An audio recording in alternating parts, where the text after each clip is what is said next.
Hi, I'm David Klion. I'm senior editor at Blogging Heads TV. This is an episode of Worldwise, and I'm speaking today with Jonathan Kay, who is in Toronto. John, why don't you introduce yourself?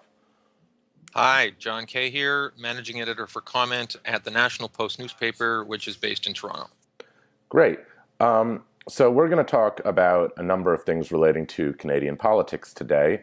But to start with, I just want to say, I am recording this from my home in New York City. New York City, if you've heard of it up there, is roughly America's equivalent to Toronto. It's our largest city and our kind of financial and cultural center. And I've heard of it. You've heard of it. That's good. Yeah. I'm not sure everyone has, but we have a newly elected mayor here. His name is Bill de Blasio. He, unlike some previous mayors, is not from the sort of downtown Manhattan financial elite, but is from a more outlying area called Brooklyn that was not originally part of the city, but was annexed to it in a relatively middle-class area in Brooklyn. And he was elected on a wave of populist resentment against the previous mayor, whose name was Michael Bloomberg, who was a wealthy downtown elite, who was very fond of bike lanes and such. And so far, de Blasio's tenure has been marked by scandal. For example, he was caught on camera eating pizza with a knife and fork, which is considered very déclassé here. So, we're all a little embarrassed. This isn't really behavior befitting of a great world city. And I assume in Toronto you would agree, right? I mean, how is your mayor? I assume he would never embarrass you like that. Yeah, it's actually, I just as a sidebar, I have no problem with eating pizza with a knife and fork. I do it all the time, and I think I support his position on that.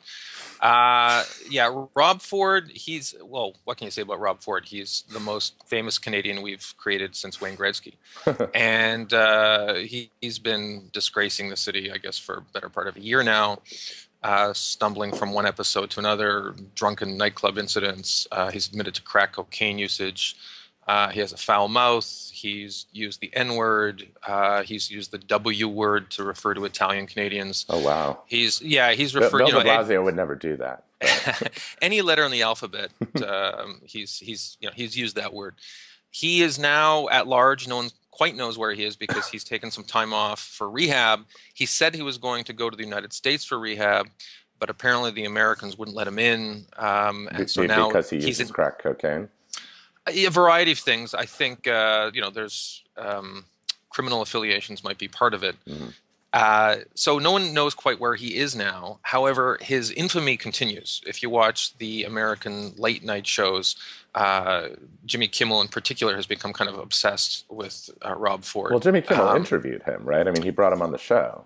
He didn't just interview him, though. There's been tweets and all kinds of stuff in the media, like sort of a strange obsession with Rob Ford. Mm-hmm. Although in fairness, most of Canada now has a strange obsession with Rob Ford. And as you said, this whole thing with Rob Ford did start off in a sort of mainstream political way as a suburban backlash against the previous incumbent, a guy by the name of David Miller, who was very much in the Bloomberg mold. He was literally a Prius driving Ivy League type. He very blow dried. I feel like Michael Bloomberg can do better than a Prius, but yes. I think David Miller, if memory serves, one step better. He had a Prius, but I think he had a chauffeur drive the Prius. Of course. So it was, yeah. And so in every respect, he was part of the stereotype of the downtown elite, and there was a rebellion against that. And Rob Ford was a part of a protest vote against that. Unfortunately, Rob Ford then went beyond what even his shrillest critics accused him of being. He was, I don't need to repeat the long list of stuff he's done. And so actually, if you could just repeat what last week's developments were, because he doesn't seem to have just randomly had a come to Jesus moment with this rehab thing. It looks like there's another round of embarrassment for him going into that, right? Okay, well, the latest one involved him going to a nightclub. I believe the nightclub was called Music with a K at the end. And I think he was there till all hours, 5 a.m. or something like that. And some reports that he threw up in the bathroom after spending the entire night getting drunk. Reports of new drug use. The thing, I mean, 10 years ago, Wasn't he on a video in his sister's basement smoking crack again or something like that? Oh, yeah, I didn't even mention that because that's scarcely news. He'd Oh well, already I thought it was news, sort of, that it he is still smoking crack because he had maintained he had only done it the one time, and which I don't think anyone believed, but this is the that first is evidence. news. But this Yeah, being Canada, his use of the N word and the W word is even more offensive to us. that's a You healthy know, attitude, I think. we're fairly libertarian about drug usage. We're not libertarian about racial Even slurs. crack usage. Yeah, yeah, I mean, the crack usage was terrible, and obviously he sets a terrible example for kids. But the deal was always, that whatever he was doing, that he would retain some semi-functional aspect as Toronto's mayor. But in the last few months, he's become so dysfunctional that essentially the whole city is now being run by the deputy mayor Hmm. because he is not even capable of even nominally performing his mayoral functions. And as I said, no one even quite knows where he is now. So he's become kind of the hobo mayor. But Um, so aside from wherever Rob Ford happens to be at any particular moment, it's not chaos in the streets of Toronto right now. Things are still Well, it running smoothly. it never was chaos in the streets of Toronto. The interesting thing about Toronto is, as infamous as our mayor is, the city actually has a fairly weak mayoral system in the Hmm. sense that, um, you know, s- city councilors have the same vote on city council that the mayor does. The mayor just has one vote. Now, he helped run the executive council and he helped set the agenda for the city. But Toronto was a smoothly running city before Ford was the mayor. It was a smoothly running city while Ford has been the mayor. It will be a smoothly running city or after. Everyone in Toronto has complaints about public transit and garbage collection and all the usual Sure. things that I'm sure people in Brooklyn complain about. I'm in Harlem, by the way. Well, But all yeah, my friends are in Brooklyn. So yes, okay. Yeah, yeah. so if you're in Park Slope, I'm sure you spend a good deal of time bitching about things like, garbage collection and recyclables and stuff like that. And we do that too. I think they mostly Um, bitch about whether their food is organic or not. I think that's the big obsession there. But yeah, sorry, I digress. Yeah. yeah. Well, so, I'll segue from that saying, Rob Ford was very much a fast food populist, Hmm. and probably the rebellion against him will elect some gluten-free, organic eating, blow-dried urban type, and the cycle will continue. And then the Well, next elect, yeah, so go ahead. I saw that in going to rehab, he's suspending his campaign activities, a la John McCain in '08. But he I saw a poll. He is still not completely unviable. He has what, like a third or so of the city that would still vote for him. I assume no matter what at this point. Um, It's not a third. I'd say it's probably closer to 20 or 25%. Um, I actually just yesterday ran into a guy at my health club who was just going on this tedious rant about how he would vote for Ford no matter what, and then he said something unintelligible about the city's elites and whatnot. And there is a constituency for that. My view has always been that his best hope is what I call the Oprah vote, which is the comeback kid who beats drug addiction, who beats booze addiction by going to rehab, by coming back 40 pounds lighter, by telling everybody about how he's cured. It wouldn't hurt his chances if he became an evangelical Christian. I think that would be a good campaign move. But he's got to show that he's a changed man. A yeah. guy who stumbles around puking all over nightclubs is probably a little much, even for the populists who were inclined to vote for him the first time. I'll tell you Uh, that for all we snark this here, and I guess this what I'm about to say gets snarked a lot too here. So I'm in New York now, and it is almost impossible to imagine this happening in New York. The De Blasio example I mentioned earlier, of course, is an example of kind of left of center populism by really led by the city's kind of middle to upper middle class educated types against the super wealthy who dominate Manhattan because, and with the support of a broad cross section of poorer and more working class New Yorkers. And de Blasio has had some stumbles, but he's a dignified and smart man, and he has some good policies. I like his housing policies so far. It's very hard to imagine that kind of thing happening in New York. That said, until August, I had lived for the last 4 years, and I also grew up in and around Washington, D.C. And Washington, D.C. actually has some analogy to the Ford situation. It is much more racially tinged there. But in Washington, D.C., which is now, I think, a bare plurality black, but for most of the last half century was a large majority black city with a kind of wealthy or upper middle class white minority that was more plugged into the federal government, but was mostly a poor working or lower middle class city.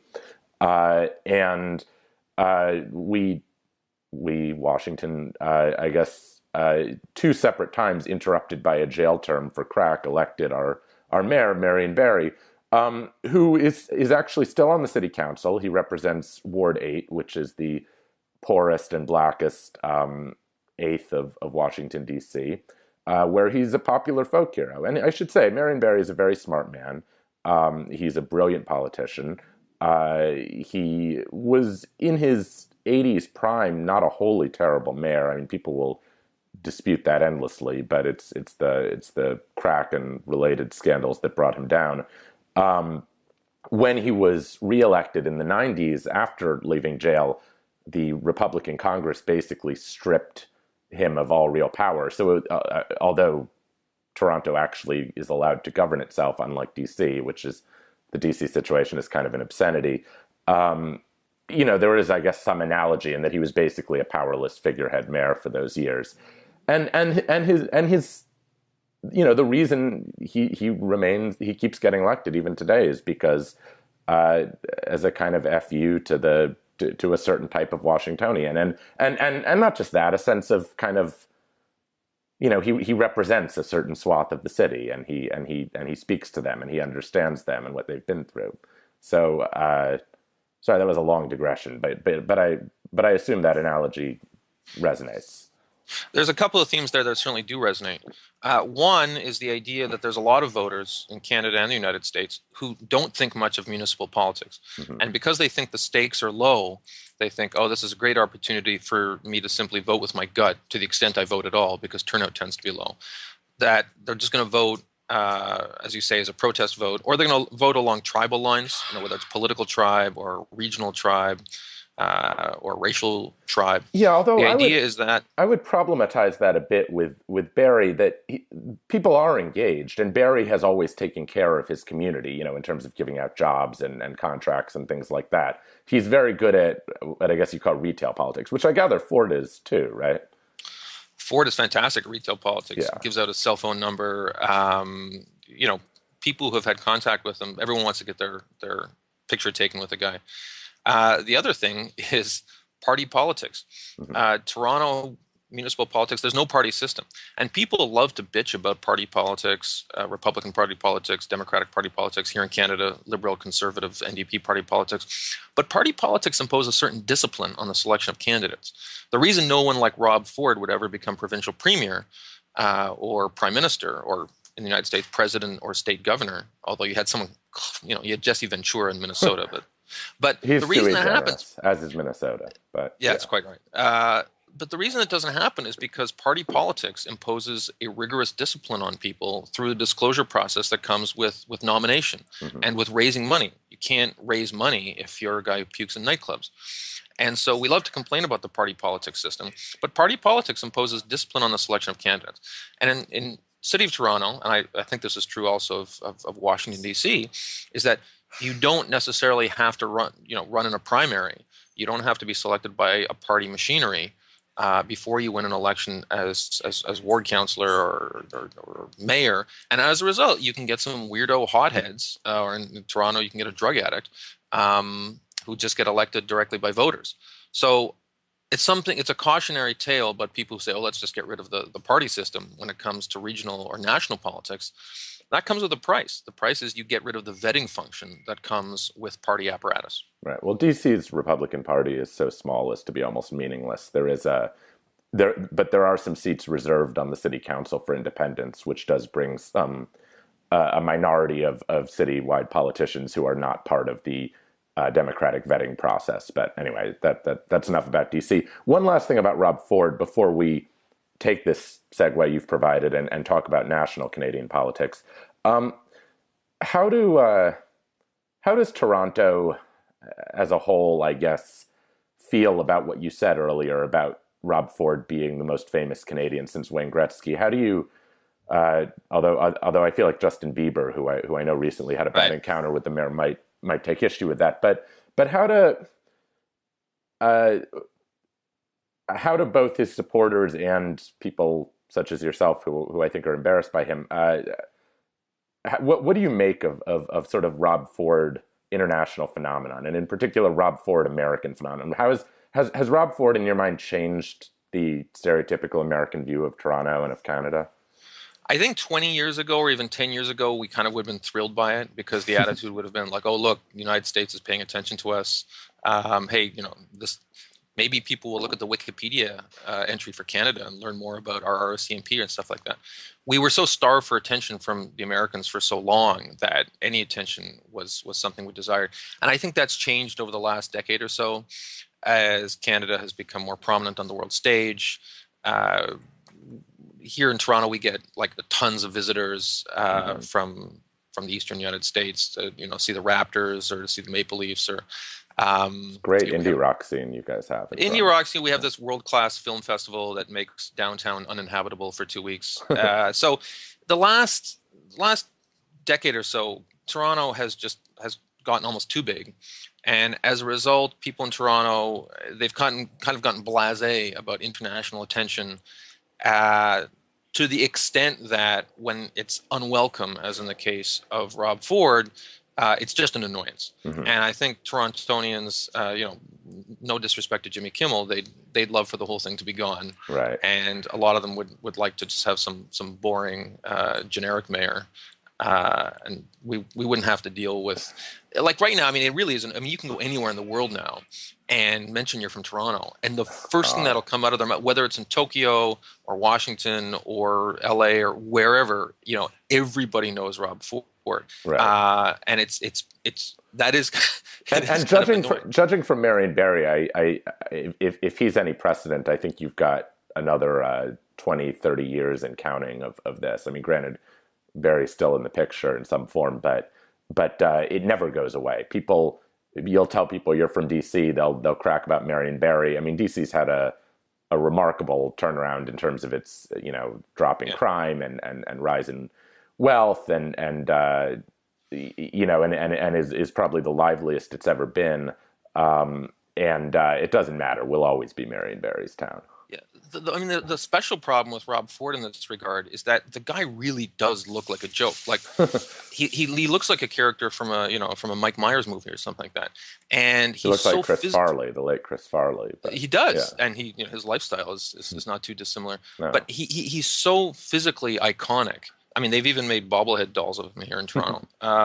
That, as you say, it will be many, many years till people from Toronto stop getting that as the first reference that gets dropped when they mention to someone from Dubai that Toronto's my hometown. Well, and it's important to have a good sense of humor about it. Although, unfortunately, I mean, occasionally I have to sort of check myself. Occasionally, I see Jon Stewart will check himself, and the truth is, it's not that funny. It's addiction, and there's also an undercurrent of domestic abuse to the whole thing, which rarely gets talked about. No, the whole thing is a train wreck. I mean, his sister and his wife. I mean, the whole family has these horrible dysfunctionalities swirling around them. I mean, to live within the family must be a horrible, miserable experience. But despite their immense fortune, right? They do have a lot of money, right? They are wealthy, but it's that doesn't buy happiness when there's all kinds of other issues going on. Ask Justin Bieber. It's a cautionary tale that goes to the fact that when you look very closely, these lives, they're very sad and tragic. But of course, when you look at them from 5,000 miles away, you're in some studio in LA, it becomes a big joke. Right. And that's the way the human condition is. Up close, it can be very sad, but far away, you can just, it's funny.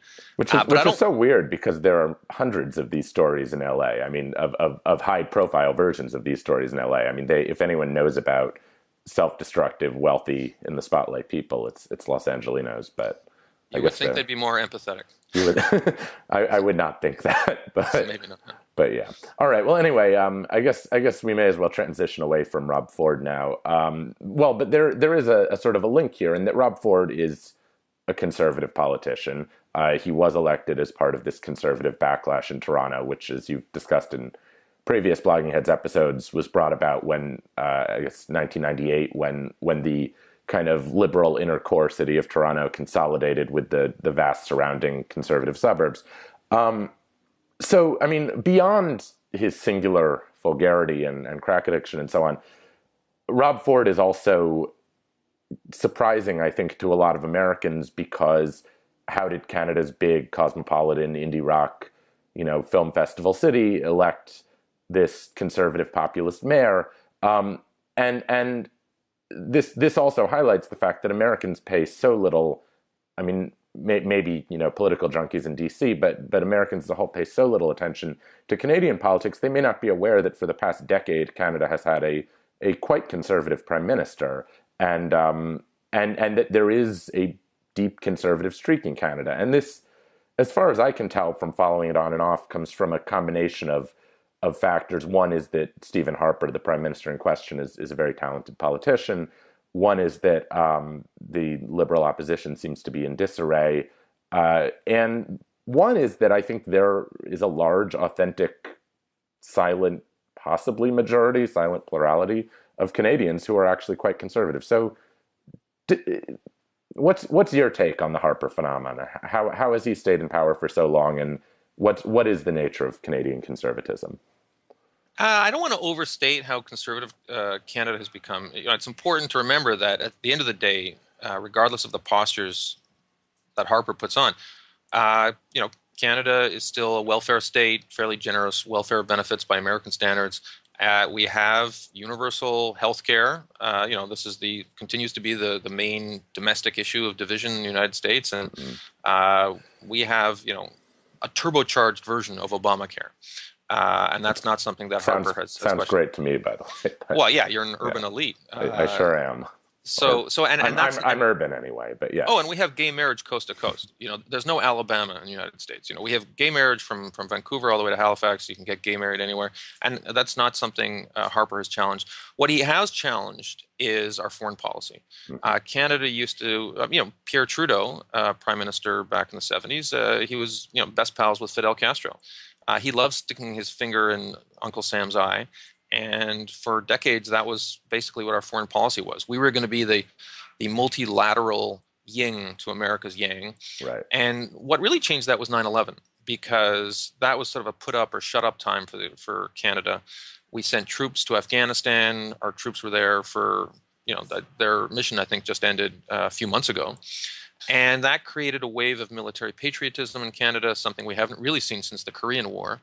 And that really changed the fabric of political discourse in Canada. Things like patriotism and nationalism, which used to be somewhat unfashionable in Canada, became very fashionable. We had the Olympics in Vancouver in 2010, which became this extremely jingoistic thing. I think Canada led the world in the number of gold medals we won.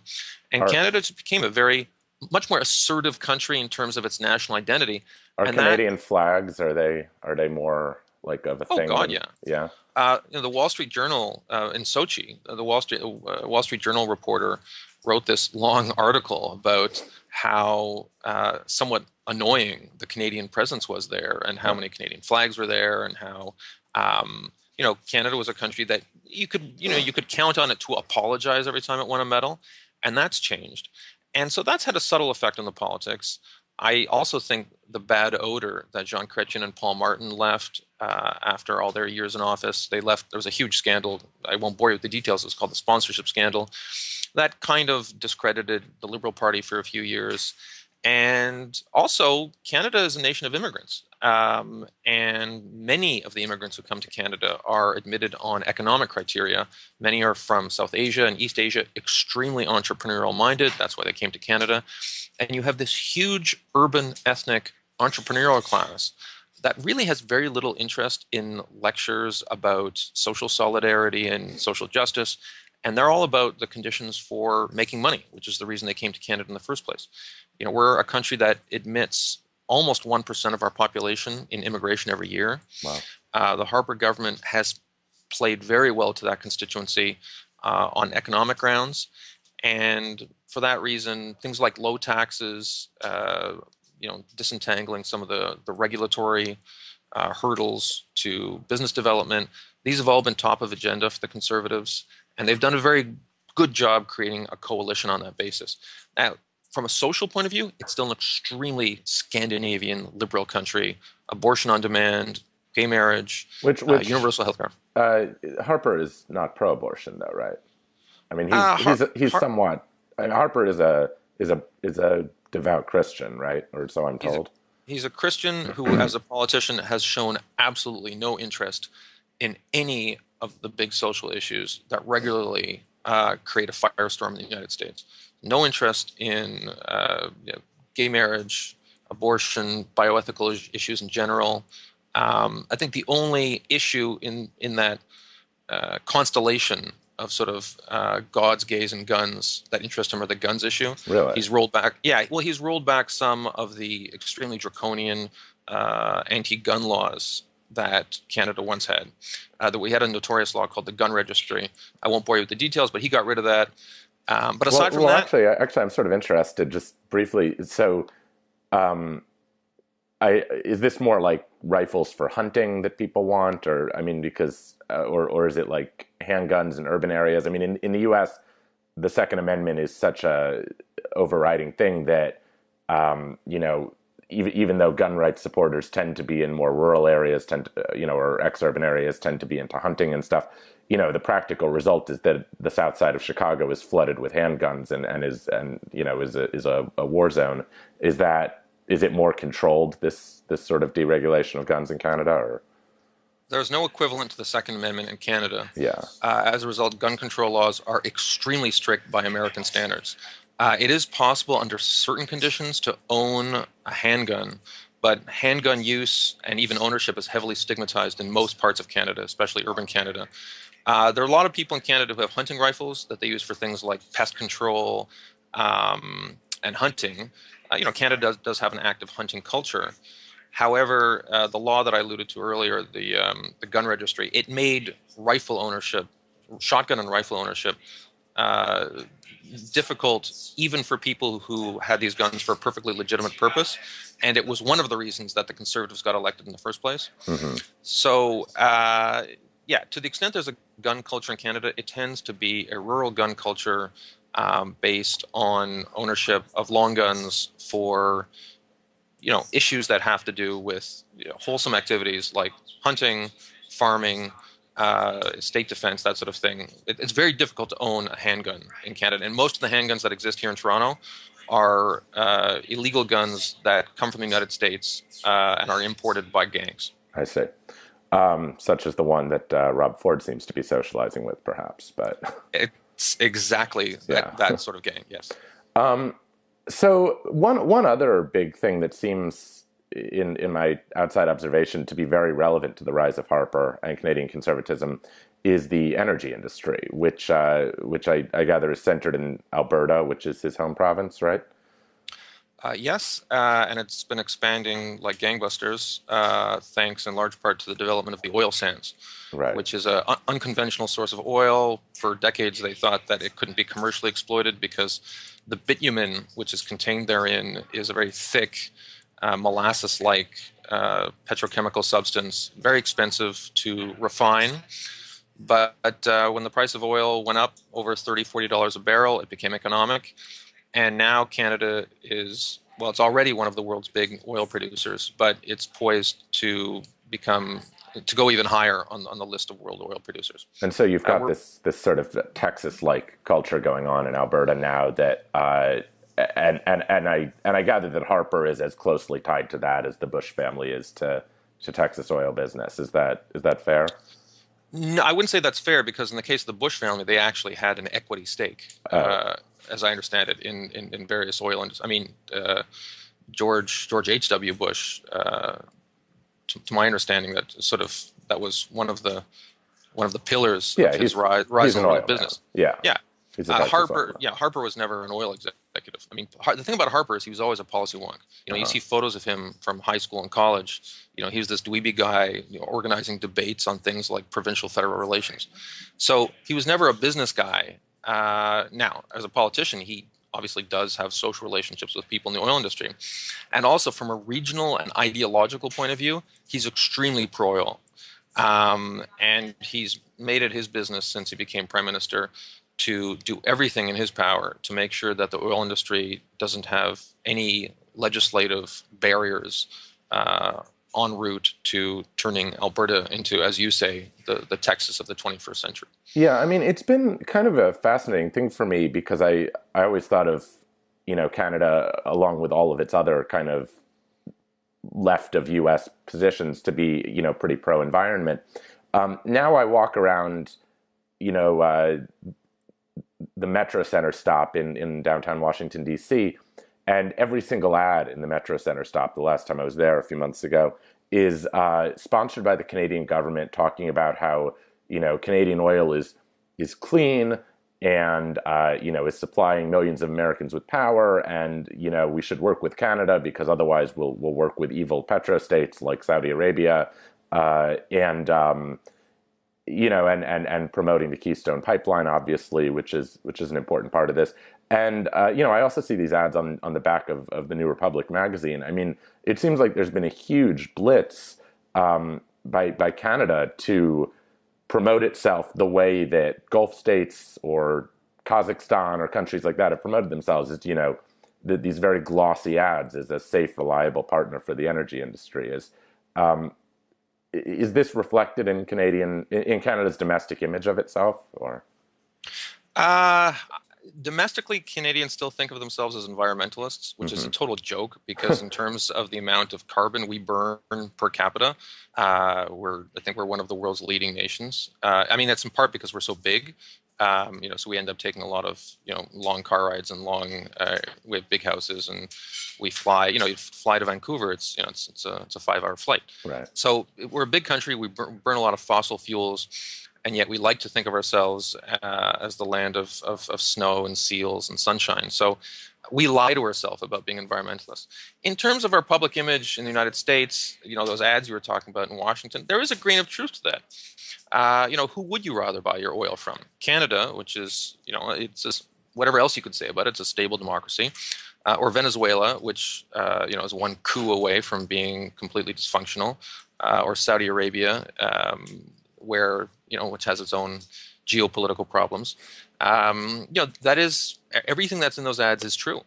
But from a cultural point of view, yes, it is a little weird for a country that has so long branded itself as a pristine homeland for environmentalists, and now our branding is basically come buy our oil to heat your homes and drive your cars. Tell us a little about the Liberal parties. I think there are multiple of them in Canada, and why? When was the last Canadian national election? Actually, when did the Conservatives retain power last? The Conservatives won. They first came to power under Harper in 2006, then again in 2008. And then in 2011 was a big one because they won power for a third time, but this time they won a majority government. And that's a term that doesn't necessarily translate to U.S. politics because we have a parliamentary system, right. So you have a minority. So majority government, it's the equivalent of one party having the presidency and also having more than 60 senators, having sort of filibuster-proof majority in the Senate, right. And also having the House of Representatives. So that's in rough Republican terms, that's essentially what Harper has had since 2011. The result of that through the Liberal Party, which is roughly analogous to the Democrats in the United States, threw it into complete disarray. Before that, going into that election, they had a celebrity leader by the name of Michael Ignatieff, yes. Who had a very successful run as an internationally celebrated intellectual at Harvard, and he ended up being a complete dud as a politician, which sometimes happens. I mean, it's Ignatieff's a nice guy, but not everybody's cut out for politics. And as a result, the Liberal Party, some doubted whether it would even continue existing because wow. It had been so badly. Yeah, I mean, it was a really rough moment for the Liberals. And now their new leader is a guy by the name of Justin Trudeau. He's younger than I am. I think he's 42 or something like that. And he is the first son of former Canadian Prime Minister Pierre Trudeau. He's also very telegenic and charismatic.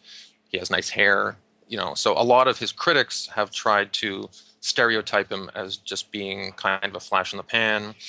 On the other hand, polls have suggested that he's an extremely viable political leader, and the next election should be very competitive. Are Canadians happy with Harper? And actually, related question. So they won a majority. I don't know how accurately representative the Canadian political system is. In the U.S., there are all kinds of distortions brought about by the Senate, by gerrymandering, by the Electoral College. When he was elected with a majority, or when the Conservative Party was elected with a majority, does that actually reflect majority conservative sentiment in Canada, or is there some weird? No, because we have in the United States, you have the Republicans and Democrats, and then a few oddball parties that usually have trouble getting on the ballot. Right. In Canada, you have ridings in Canada that are contested 5 ways. Riding is like a congressional district. It's the rough equivalent of a congressional district, and you might have the Conservatives, you might have the Liberals, you might have the New Democratic Party, the NDP, which is sort of like, think of Dennis Kucinich if he had his own political party. You have the Greens, which an environmental party, and in Quebec you've had the Bloc Quebecois, which is a separatist regional party. So as I say, you have ridings where you could have 5 parties splitting the vote. As a result of that, you often will have ridings where the plurality vote, the candidate that gets elected, might only have 30 or 35% of the vote. Nationally, the Stephen Harper's Tories have been at something like 35, 37, close to 40% of the vote in terms of the elections they've won. So you can win an election in Canada getting only about 1/3 of the vote. Yeah. So is Harper popular now? He's become less popular because he's governed Canada competently, but he's also a vengeful, increasingly bitter fellow who's started to pick a lot of bad political fights. Like every party, it's had its scandals after many years in power. He's never been the most charismatic guy, and as the years march on, some of his more angry, negative personal attributes have really come to the fore. And the state of the country is good. His popularity is, I wouldn't say it's extremely low, but it's gone lower over the last couple of years. Okay. And that's the opportunity that Justin Trudeau has, because Justin Trudeau, who's the Liberal leader, tends to have very upbeat message. People like him. Much better brand association in the minds of most voters. All right. So one last thing. You mentioned Quebec earlier and their separatist party. I actually last summer, right before I moved here, my girlfriend and I, we took a trip to Montreal. Not my first. It's a wonderful city. I love Montreal. My hometown. Lucky you. It's such a terrific place to visit. It well, certainly in the summer anyway. But it's beautiful. and we had a great time there. And one thing I noticed as I was walking around there, and wasn't entirely surprised by, is that we also mentioned the Canadian flag earlier, and I would say for every Canadian flag I saw in Montreal, I probably saw 2 or 3 Quebecois provincial flags with the fleur-de-lis.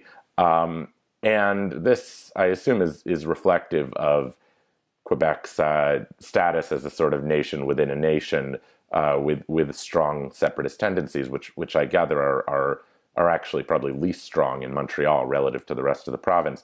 And I understand there's been some recent drama with that. Can you tell us a little about that? Sure. The incumbent government provincial government going into the recent election, I guess it was last month, was a separatist government. It was the Parti Québécois, led by Premier Pauline Marois, and their goal since the creation of the party in the 60s, their goal has been to create a separate country called Quebec. And they've won elections, they've lost elections, and going into this particular election, they were extremely confident because they had just introduced this populist piece of legislation known as the Charter of Secular Values, which many people decried as being anti-Jewish, anti-Muslim, anti-immigrant.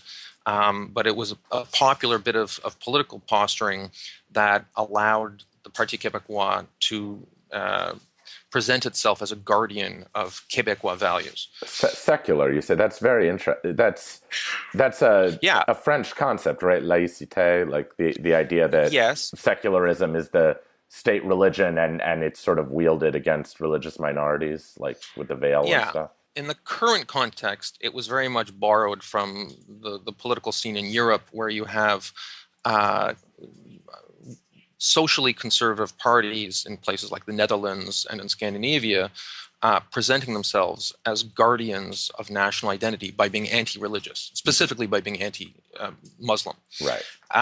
And so in that context, the Parti Québécois presented itself as upholding secularism in response to this exaggerated threat presented by immigrants. Anyway, the whole thing was very much exaggerated and unpleasant, but Pauline Marois thought she was going to ride it to victory in this latest election. What happened was very much the opposite. The Parti Québécois received a stunning rebuke at the polls. I think they got something like 25% of the vote, historically a low number.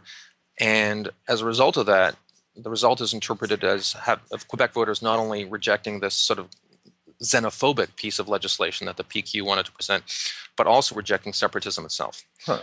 And so now you have the new Quebec premier, a guy by the name of Philippe Couillard, former brain surgeon, very broad-minded in his outlook, intellectual guy, and it's a very positive moment in Quebec politics because, as I say, voters have rejected separatism, and they've rejected this very small-minded, parochial attitude toward immigrants that was being peddled by the Parti Québécois. As a native Quebecer, as someone born and raised in Montreal, lived the first 25 years of my life there, I was actually thrilled with the election results. Under Pauline Marois and the PQ, Quebec was becoming a place that I didn't recognize politically. Very small-minded, angry, bitter place. And her defeat at the polls was welcomed not only by many Quebecers, well, 3/4 of Quebecers apparently, but also by people all across Canada who were just disgusted by what she was doing to that province. Yeah, I mean, when I was in Montreal, one thing I was really struck by is that although it is a primarily French-speaking city, and there were all these flags, and there's obviously a strong sense of provincial identity, it's also a much more diverse city than I think it's often given credit for. Everyone knows it's, Francophone with this Anglophone minority, but it's also, I mean, there's Italians and Portuguese and a huge Jewish community and a Chinatown, and it's also very, I mean, there's a huge gay community, and there's a large area that felt a lot like, kind of hipster Brooklyn, and just going through all these places, I mean, it seemed, I mean, it's not quite as superlatively diverse as Toronto is, but it's still seemed like a very cosmopolitan place where these kind of, and the Quebecois couple that we were staying with, we were talking to them about, and they were very opposed to this sort of xenophobic separatism, but they were saying, Montreal is one thing, and then the rest of the province is kind of another story. Of course, Montreal is probably close to half the province's population or something. I don't know, but yeah, I mean that's broadly true. I think Montreal is a wonderful city. It's exactly as you described it. It's very multicultural. People get along. Most people in Montreal, I think, well, a lot of them anyway, were sort of confused by why you needed a new piece of legislation to govern relationships between different immigrant groups, because in Montreal, people get along quite well. It is broadly true that most immigrants settle in Montreal, and most Anglophones in the province live in Montreal. Yeah. So as a result, you go outside of Montreal, and great swaths of the province are basically all white, all French, all either Catholic or lapsed Catholic.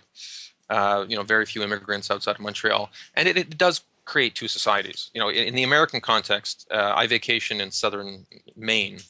And so, compare, southeastern Maine near Boston, where, all these urban types, including a lot of Canadians, go on vacation, and it's beautiful. And, you say, oh, this is very sophisticated and urban and multicultural. But then, you go 20 miles inland and things are very different. And the economy is based on logging and hunting and stuff like that. And the demographics are much the way they were 100 years ago. There are plenty of parts of the United States that are like that, and there are plenty of parts of Canada like that. Immigrants tend to go to cities. Yeah. And as a result, in many Western societies, including Canada and including the United States, you have extremely different socioeconomic clusters and different ethnic clusters living in cities than you do, just a half hour's drive away in the country. Yeah. We went to some old lunch counter in Mile End, and we got egg cream, and we were talking. Maybe you know what it was. It's near the bagel places, but it's not them. But we were talking to the kind of middle-aged Jewish proprietor of the place, and she was saying, and I'd heard this before, that when sort of back in the 60s, 70s, 80s, 90s, when there was this rise of Quebec nationalism, Montreal had been the Jewish center of Canada, and it's still probably the second Jewish center of Canada. But there was this huge exodus of Jews to Toronto because Jews, we like our multicultural cosmopolitan cities. We're sort of uncomfortable with anything else. Is that an accurate history? Do you have any personal connections with that history? Or? Yeah, I mean, I'm one of those Jews you just mentioned. In my case, I left because I didn't think my French was good enough to build a professional life in Montreal. But certainly a lot of my friends and colleagues and some of my relatives have made the same exodus. They left Quebec because they were a little bit uncomfortable with the political situation. A lot of this happened in the mid-'70s when the Parti Québécois first came to power. And it's sort of continued since then. But there still is a strong and vibrant Anglophone and Jewish community there. Yeah. But Toronto, in many ways, has superseded Montreal. Montreal, you go back 50, 60 years, it very much competed with Toronto as the sort of cultural and economic center of Canada. And that's changed. Now Toronto is the unquestioned capital, culturally, economically, demographically. It's the number one destination for immigrants. But, for anyone listening to this who's thinking of a summer vacation, Montreal is a fantastic destination. Food's great. And it has a great new provincial government that that I'm very happy won the April election. Great. Well, we should probably wrap up. But any last random Canadian stories that you think an American audience should know about? Random Canadian stories. Well, I guess I'm sorry about what happened to the Raptors. As we speak, 2 days ago, they got beaten by 1 point in Game 7 against the Brooklyn Nets. That was extremely unfortunate. Yeah, and so right now, the Brooklyn Nets one fan was very excited about that. And right now, the hopes of a nation rest on the Montreal Canadiens, who are 1-1 in their series with the Boston Bruins. That's actually one of the most ferocious rivalries in all of professional sports. So if you talk to any Canadian over the next week or two, the first thing you should ask them is how the Montreal Canadiens are doing. That's right. It's probably a more important story emotionally for most of us than Rob Ford at the moment. I bet even Rob Ford would agree with that. But wherever you are, Rob, if tell us where you are and tell the National Post, we can get the scoop on. Because as I say, he's in hiding. So the most famous Canadian right now, internationally famous Canadian, is in hiding. If anybody knows where he is, tweet me, the National Post, so I can get the scoop. That's at John K, right? At John K, yeah. That's right. Well, John, thanks so much. This has been fun and informative, and I know Canadian politics has a stereotype of being boring, but I actually think there's a lot of great stories there. So, well, thank you for being such an informed interviewer. Most people who interview me about Canadian politics ask about igloos and polar bears. So I appreciate the intelligent questions. Well, maybe that can be our next conversation. Okay. I'll talk to you soon, John. Take care. Bye.